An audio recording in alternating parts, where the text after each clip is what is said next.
ਉਹ ਕਿਵੇਂ ਨਿੰਮੋ ਰਾਣੀਏ ਅੱਜ ਤਾਂ ਬੜੀ ਦੁੱਧ ਵਾਂਗੂ ਨਿਖਰੀ ਫਿਰਦੀਆਂ ਹੈ। ਵੇ ਦੋਜੀ ਆ, ਕਦੇ ਤਾਂ ਦੁੱਧ ਤੋਂ ਬਾਹਰ ਆ, ਕਦੇ ਮੇਰਾ ਡੈਡੀ ਤੈਨੂੰ ਦੁੱਧ ਚ ਪਾ ਕੇ ਰਿੜਕ ਦੂ। ਫੇਰ ਕੀ ਹੋ ਗਿਆ, ਮੱਖਣ ਨਿਕਲੇ ਉਸਗਾ ਖਾ ਲਿਆ ਕਰੀ, ਅੰਦਰ ਹੀ ਬੋਲੂ ਤੇਰੇ। ਇੱਧਰ ਨੇੜੇ ਤਾਂ ਹੋ ਜਾ, ਦੋ ਪਿਆਰ ਦੀਆਂ ਗੱਲਾਂ ਤਾਂ ਕਰ ਲੈ ਮੇਰੇ ਨਾਲ। ਪਿਆਰ ਦੀਆਂ ਗੱਲਾਂ ਕਰਨ ਨੂੰ ਤਾਂ ਮੇਰਾ ਵੀ ਬਹੁਤ ਜੀ ਕਰਦਾ, ਪਰ ਹੁਣ ਤੂੰ ਜਾ। ਕਿਉਂ? 11 ਵਜ ਗਏ, ਮੇਰੇ ਡੈਡੀ ਆਉਣ ਵਾਲੇ ਨੇ। ਤੇਰਾ ਡੈਡੀ ਹੈ ਕਿ ਮਿੰਨੀ ਬੱਸ ਜਿਹੜਾ ਟਾਈਮ ਤੇ ਆਉਂਦਾ? ਮਿੰਨੀ ਬੱਸ ਦਾ ਤਾਂ ਮੈਨੂੰ ਪਤਾ ਨਹੀਂ, ਜੇ ਮੇਰੇ ਡੈਡੀ ਨੇ ਤੇਰੇ ਕੰਨ ਤੇ ਵਜਾਈਆਂ ਨਾ, ਤੇਰੀ ਬੱਸ ਹੋ ਜੂ। ਜਾ।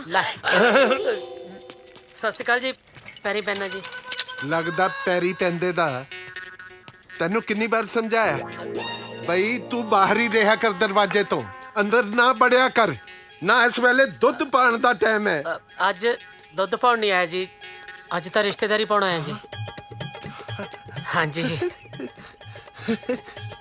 ਅਜੇ ਫਿਰ ਮੈਨੂੰ ਪੱਕਾ ਪਤਾ ਸੀ ਬਈ ਮੇਰਾ ਅੜਿਆ ਗੱਡਾ ਤੂੰ ਹੀ ਕੱਢੇਗਾ। ਮੈਂ ਤਾਂ ਗੁੱਡੀ ਵੀ ਕੱਢਣ ਨੂੰ ਫਿਰਦਾ।